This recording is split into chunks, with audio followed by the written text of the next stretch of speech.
Hi, I'm Brittany with WTI, and me and my husband have always tried to add as much protein as we can to our diet. So I was happy to find this Zammex 100% pea protein powder.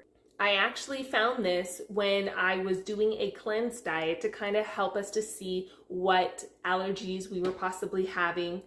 And this was something that popped up because when you are dealing with a lot of protein powders, you're running into things that people do have allergies to, such as soy, wheat, sugar.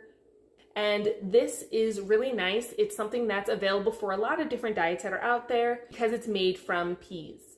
This is very, very good for you. It's unsweetened, which is fine because usually we're putting a lot of fruit in there, things that are naturally sweet. It's very, very good. It blends super well. So if you are looking to add more protein into your diet, but you have a lot of health restrictions or are just trying to be healthier, this is a really great option. It's really helped us, and I hope it can help you too. And that's my point of view.